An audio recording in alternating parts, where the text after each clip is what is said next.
नमस्कार। आज का हमारा विषय है रामधारी सिंह दिनकर एवं उनकी रचनाएं। रामधारी सिंह दिनकर को हिंदी साहित्य में एक राष्ट्रीयवादी चेतना का कवि माना जाता है, जन जागरण का कवि माना जाता है। दिनकर ने बहुत सी देशभक्ति की रचनाएं लिखी, समाज सुधार और जनता को जागृत करने का इन्होंने प्रयास भी किया। इसी कारण मैथिली शरण गुप्त के बाद इनको भी राष्ट्र कवि के नाम से जाना जाता है। कहने का मतलब ये है कि जैसे मैथिली शरण गुप्त को राष्ट्र कवि कहा जाता है, इसी तरह से दैनिक जो क्या कहते हैं इनको, रामधारी सिंह दिनकर, इनको भी राष्ट्र कवि कहा जाता है।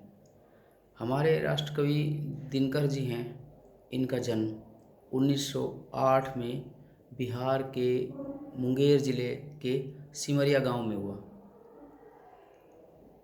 इनके पिता एक साधारण से किसान थे और इन्होंने गांव की जो पाठशाला थी वहीं पर प्राइमरी जो प्राथमिक शिक्षा प्राप्त की, लेकिन इंग्लिश, उर्दू और ये बंगला इनका ज्ञान इन्होंने स्वाध्याय से यानी खुद की मेहनत से ही घर पर ही प्राप्त कर लिया। इन्होंने जो पटना विश्वविद्यालय है वहाँ से ऑनर्स के साथ स्नातक परीक्षा पास की। उसके बाद ये अध्यापक हो गए। फिर ये वहाँ से कुछ समय बिताने के बाद जो सीतामढ़ी है वहीं उधर एक सब रजिस्ट्रार के पद पर नियुक्त हो गए। उसके बाद जैसे ये द्वितीय विश्व युद्ध का समय था, उथल पुथल का दौर था, फिर ये जो बिहार में ही है वहाँ पर जनसंपर्क विभाग में चले गए और फिर वहीं पर बाद में ये वहाँ के उसी विभाग के निदेशक भी बने। इनको 1952 में राज्यसभा का सदस्य बना दिया गया। आपको ध्यान होगा कि मैथिली शरण गुप्त को भी राज्यसभा का सदस्य बना दिया था 1950 में। इनको 1952 में राज्यसभा का सदस्य बनाया गया। कुछ समय तक ये भागलपुर विश्वविद्यालय के उप कुलपति भी रहे और 1965 में केंद्र सरकार के जो हिंदी निदेशालय है वहाँ पर भी इन्होंने काम किया। वहाँ पर ये सलाहकार के पद पर नियुक्त हुए थे और 1974 में इनका देहांत हो गया था। रामधारी सिंह दिनकर के बारे में अभी हमने जाना कि इनका जन्म 1908 में हुआ और मृत्यु 1974 में हुई। ये साधारण परिवार में जन्म लेने के बावजूद भी इन्होंने अपनी मेहनत से संस्कृत, उर्दू, बंगला, अंग्रेजी आदि भाषाओं को ज्ञान प्राप्त कर लिया। भागलपुर विश्वविद्यालय से नहीं, पटना विश्वविद्यालय से इन्होंने ऑनर्स के साथ बीए किया, स्नातक किया। फिर ये जनसंपर्क विभाग में रहे। फिर ये वहाँ पर ये अध्यापक का कार्य भी किया इन्होंने, ठीक है। और केंद्र सरकार में हिंदी सलाहकार के पद पर भी रहे और राज्यसभा के सदस्य ये रहे। अपनी रचनाओं के द्वारा, क्रांतिकारी रचना के द्वारा जनता में जागरण का कार्य करते रहे और फिर 1974 के अंदर इनका देहांत हो गया। ये बिहार के एक प्रसिद्ध कवि माने जाते हैं और इनको पद्म भूषण अलंकार भी मिला।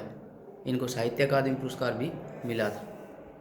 इनकी रचनाएं हैं प्रसिद्ध जो काव्य हैं, जैसे उर्वशी इनका महाकाव्य है, रश्मिरथी ये भी महाकाव्य है, हुंकार, रेणुका और परशुराम की प्रतीक्षा ये इनकी प्रसिद्ध काव्य रचनाएं हैं। इनकी काव्य कृति उर्वशी पर इनको ज्ञानपीठ पुरस्कार प्राप्त हुआ और इनकी एक और रचना संस्कृति के 4 अध्याय, उसके ऊपर इनको साहित्य अकादमी पुरस्कार प्राप्त हुआ। इन्होंने भारतीय संस्कृति के गौरवमयी रूप का भी वर्णन किया है, यानी कि हमारी सभ्यता और संस्कृति का जो गौरवगान किया है। इन्होंने यात्रा वृत्तांत और जो आलोचना आदि हैं इनके ऊपर भी लिखा है।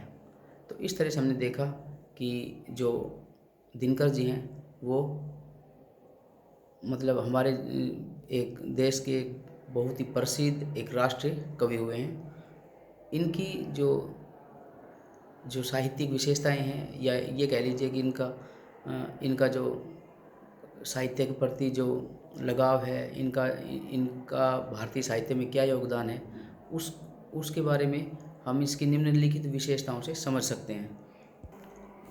जैसे इनकी पहली विशेषता है राष्ट्रवादी भावना, क्योंकि ये एक क्रांतिकारी कवि थे। इनकी रचनाओं में देशभक्ति और राष्ट्र के प्रति प्रेम दिखाया जाता है। अतः इनकी काव्य की जो पहली विशेषता हमारे सामने आती है वो है राष्ट्रवादी भावना। अगली विशेषता आती है इनका प्रगतिवादी विचारधारा। कहीं कहीं प्रगतिवादी विचारधारा भी इनके काव्य में दिखाई देती है।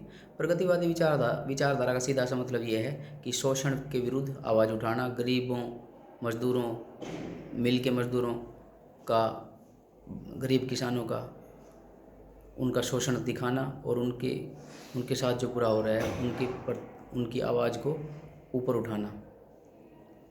इन्होंने एक जगह लिखा भी है कि श्वानों को मिलता दूध वस्त्र, भूखे बच्चे अकुलाते हैं, माँ की छाती से चिपक ठिठुर, जाड़ों में रात बिताते हैं। तो ये यहाँ पर इन्होंने कहा है कि कुत्तों को तो दूध मिल रहा है और बच्चे जो हैं वो गरीब के, वो जाड़ों में रात बिता रहे हैं, उनको दूध भी नहीं मिलता। तो ये प्रगतिवादी चेतना है। एक है इनकी श्रृंगार वर्णन। श्रृंगार तो इनकी रचनाओं में मिलता ही है। जैसे उर्वशी है, उसमें श्रृंगार वर्णन है। उर्वशी एक अप्सरा है, उसका पृथ्वी पर अवतरण और पुरूरवा और उर्वशी की प्रेम कहानी को दिखाया है, तो उसमें श्रृंगार वर्णन है। और मानवतावादी विचारधारा, इन्होंने जो रश्मि रथी लिखा है वो सूर्यपुत्र कर्ण, या जो महाभारत का एक पात्र था, पांडवों का बड़ा भाई था, उसके ऊपर लिखा है। उसमें इन्होंने कहा है कि व्यक्ति की पूजा उसके गुणों के आधार पर होनी चाहिए, ना कि उसकी जाति और वंश के आधार पर। तो मैंने आपको बताया कि एक इनकी पहली विशेषता थी राष्ट्रवादी चेतना, प्रगतिवादी विचारधारा, प्रेम एवं सौंदर्य, श्रृंगार वर्णन और मानवतावादी विचारधारा। प्रकृति चित्रण अमूमन सभी कवियों ने किया है, क्योंकि कवियों की दृष्टि प्रकृति पर जाती है, तो इन्होंने प्रकृति का बड़ा ही मनोहारी चित्रण भी किया है अपनी रचनाओं में। अगली विशेषता है इनकी, जैसे नारी की प्रति दृष्टिकोण। इन्होंने नारी के दोनों ही रूपों का चित्रण किया है। कहीं कहीं इन्होंने उसको अबला भी दिखाया है, तो कहीं कहीं उसको उसके सहबल, यानी कि नारी को एक पूजनीय और एक नारी के प्रति सम्मान व्यक्त किया है इन्होंने। और दूसरी एक विशेषता गांधीवादी विचारधारा है, क्योंकि उस समय क्रांति का आंदोलन चल रहा था, देश आज़ाद नहीं हुआ था, और गांधी जी हमारे यहाँ देशवासियों का, जनता का प्रतिनिधित्व कर रहे थे। तो इन्होंने गांधी जी के सिद्धांतों, सत्य, अहिंसा आदि इनके बारे में अपनी रचनाओं में लिखा और अपने विचार प्रकट किए। तो गांधीवादी विचारधारा इनके काव्य में दिखाई देती है। अहिंसा पर इन्होंने भी जोर दिया है। और एक इनकी विशेषता सामने आती, क्रांति के स्वर। इन्होंने क्रांति का आह्वान भी किया है। रेणु का काव्य संग्रह जो है, उसमें ये एक तांडव, एक कविता है, उसमें ये भगवान शंकर से आह्वान करते हैं कि इस पृथ्वी पर, इस संसार में विषमता को दूर करने के लिए आगे आप एक बार फिर से तांडव करें, जिससे कि सृष्टि का नाश होकर पुनः सृष्टि की रचना हो और सारे समान हो जाएं। अगली है भाषा शैली। इनकी सरल और सहज खड़ी बोली का इन्होंने प्रयोग किया है। उर्दू के तत्सम शब्दों का भी प्रयोग हुआ है, और साथ ही साथ इन्होंने जो संस्कृत के नहीं, इसके उर्दू और फारसी शब्दों का भी इन्होंने प्रयोग किया है। मुहावरे, लोकोक्तियाँ भी इनके काव्य में, इनकी रचनाओं में मिलती है। क्रांतिकारी कवि होने के कारण इनकी रचनाओं में ओज गुण और वीर रस का प्रयोग भी हुआ है। कहीं कहीं लाक्षणिक पदावली भी देखने को मिली है। तो एक तरह से कहा जा सकता है कि रामधारी सिंह दिनकर ने देशवासियों को जगाने के लिए क्रांति के लिए आवाज़ उठाई, उनको जगाया और देशवासियों को उनके गौरवमयी सभ्यता, उनके गौरवमयी इतिहास, उनकी सभ्यता और संस्कृति से परिचित कराया। तो आपके सिलेबस में बीएससी तृतीय सेमेस्टर के अंतर्गत ये आपका ये पाठ पूरा हुआ। आपके पाठ्यक्रम में इनकी जो पहली कविता जो सम्मिलित है उसका नाम है कविता की पुकार। ये कविता उनके रेणुका नामक जो काव्य संग्रह है उसमें सम्मिलित है, संग्रहित है। तो कविता की पुकार कविता में उन्होंने भारतीय जो किसान है, जो गरीब किसान है, जो जो ऋण रूपी राहु से ग्रस्त है, यानी कि जिसको कर्ज तले दबा हुआ है, उसकी दीनहीन और करुण, मतलब उनकी दीनहीन और करुण झांकी उन्होंने प्रस्तुत की। बड़ी हृदय विदारक है और उनका बड़ा ही चित्रण बड़ी ही ईमानदारी के साथ हुआ है इस कविता में। तो ये, और साथ ही साथ इस कविता में उन्होंने जो छायावादी कुहासा था, जो कोहरा था, उससे छुटकारा दिलाया है। कहने का मतलब ये है कि छायावाद 1920 से लेकर 1935-36 तक का जो टाइम था वो छायावाद कहलाया काव्य के क्षेत्र में। और छायावाद में कल्पना, वेदना और ये प्रकृति चित्रण, इसमें मतलब कल्पना का बहुत सहारा लिया गया। वास्तविक स्थिति को लगभग, यानी कि यथार्थ स्थिति को, किसानों की को, गरीबी को नहीं दिखाया गया। अब प्रगतिवादी चेतना है तो इन्होंने उस प्रगतिवादी चेतना का ध्यान रखते हुए उन्होंने जो गरीब किसान मजदूर हैं उनके प्रति आवाज़ उठाई। तो इन्होंने इस कविता में छायावादी कुहासे को हटाकर एक भारतीय गरीब मजदूर किसानों के यथार्थ रूप से परिचय कराया और किसानों का दीनहीन और करुण कवलित और दिल को दहलाने वाला, बड़ा ही मार्मिक चित्रण किया है। यही कविता की पुकार है इनकी इस कविता को सुनकर हर भारतीय का मन पसीजता भी है और उनको किसानों के प्रति, गरीबों के प्रति कुछ कर गुजरने को वो उत्तेजित भी हो जाते हैं। यही उन्होंने इस कविता के माध्यम से हमें समझाया है। इनकी अगली एक आसान सी महत्वपूर्ण कविता है गीत ए गीत। ये जो कविता है ये उनकी एक रसवंती काव्य संग्रह है, उनमें से ली गई है। एक बहुत ही मतलब सरल सी कविता है और इसमें क्या है कि प्रेम और कोमलता, यानी प्रेम की कोमलता पर उन्होंने प्रकाश डाला है। श्रृंगार प्रधान कविता है ये। इसमें उन्होंने बताया है कि प्रेम की जो असली पहचान है वो मुखरता में नहीं है, यानी कि ये नहीं है कि कोई प्रेम में हिंसक हो जाए, यानी उसकी मुखरता में नहीं है, बल्कि मौन भाव से सारी पीड़ा को चुपचाप सह जाने में ही है। वही असली प्रेम माना गया है। इस कविता में वो मुखरता के बजाय मौन को ज़्यादा महत्व देते हैं। इस कविता में कवि बताता है कि एक नदी के किनारे एक गुलाब का पौधा खड़ा है। तो नदी तो मुखर हो रही है क्योंकि उसमें स्वर है, कल कल कहती हुई बह रही है, और गुलाब का फूल एक मौन चुपचाप खड़ा हुआ उसकी कल कल बहती हुई उस नदी को देख रहा है। तो कवि प्रश्न करता है कि जो नदी है वो कल कल कर कर बहती हुई, शोर करती हुई चल रही है, वो मुखर हो रही है, वो ज़्यादा सुंदर है या एक चुपचाप मौन भाव से खड़ा हुआ गुलाब का फूल जो अपनी सुंदरता और सुगंध को बिखेर रहा है वो। यहाँ पर कवि ने कल्पना की है, एक तरह से छायावादी रूप सा दिखाई दिया है प्रकृति चित्रण में। तो यहाँ पर गुलाब एक कल्पना करता है कि यदि भगवान मुझे भी सवर दे देता तो मैं भी अपनी पतझड़ के गीत गाता और संसार को सुनाता। ये उन्होंने बताया इसमें। इसी कविता में वो दूसरा उदाहरण देता है कि तोता और मैना का, यानी शुक और शुकी का, जिसमें शुकी जो है अपने घोंसले में अंडों को से रही है और तोता गीत गा रहा है। तोता पर फैलाकर जब गीत गा रहा है, हालांकि तोते की छाया उस शुकी के घोंसले पर पड़ रही है, तो तोता गीत गा रहा है, गुंजायमान हो रहा है उसका स्वर फिजा में, वातावरण में।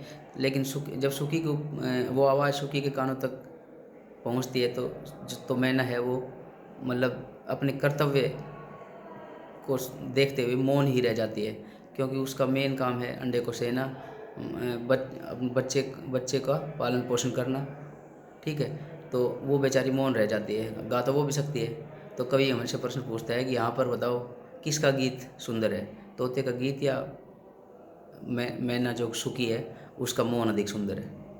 इसी में उन्होंने बताया है कि एक प्रेमी और प्रेमिका मिलना चाह रहे हैं। प्रेमी शाम के समय आला गीत गा रहा है जो प्रेम का गीत है, और प्रेमिका उसको सुन रही है, लेकिन अपनी सामाजिक मर्यादाओं के चलते वो नहीं गा पा रही है, वो सिर्फ मौन रह जाती है। हालांकि उसका मन है कि वो भी इस गीत की एक कड़ी बन जाए। लेकिन वो बेचारी गा नहीं पाती। इसलिए यहाँ पर कवि ने ये भी स्पष्ट किया है कि यहाँ पर प्रेमिका की मुखरता ज़्यादा सुंदर है या उस प्रेमिका का मौन। इस तरह से 3 उदाहरण दिए हमें, पहले नदी और गुलाब, फिर सुख और सुखी, और प्रेमी और प्रेमिका। इनके द्वारा इन्होंने गीत और अगीत के बारे में अंतर करने को हमें कहा है और पाठकों पर छोड़ दिया है कि इनमें से किसको सुंदर माना जाए। इनकी अंतिम कविता है प्रभाती। प्रभात होता है सुबह का टाइम, तो प्रभात के समय जो गीत गाया जाता है प्रभाती। तो प्रभाती जो कविता है ये भी इनकी रसवंती में से ही संकलित है। यह कविता मूल रूप से उनके लिए लिखी गई है जो भारत को छोड़कर विदेशों में बस गए हैं। ये कविता उनको जागृत करने के लिए है ताकि वे अपने देश में लौट आएं। यह कविता भारत की सांस्कृतिक और आध्यात्मिक चेतना का प्रचार और प्रसार करती है और लोगों को भारत की गौरवमयी सभ्यता से अवगत कराती है। इसमें विदेशों में रहने वाले भारतीयों को जागृत किया है कि हे मुसाफिर, तू जग देख, तुम्हारा देश तुम्हें बुला रहा है। उसकी संदेश सुन, उसकी गौरवमय सभ्यता के बारे में सोच, उसकी संस्कृति के बारे में सोच, और वो देश जब तुझे बुला रहा है तुझे सब कुछ छोड़कर अपने देश वापस आ जाना चाहिए, अपने देश की सेवा करनी चाहिए, क्योंकि हमारा देश ही सर्वोपरि है, मातृभूमि सबसे बढ़कर है। तो इस तरह से उन्होंने अपने विदेश में बसे भारतीयों का आह्वान किया है इस कविता के माध्यम से।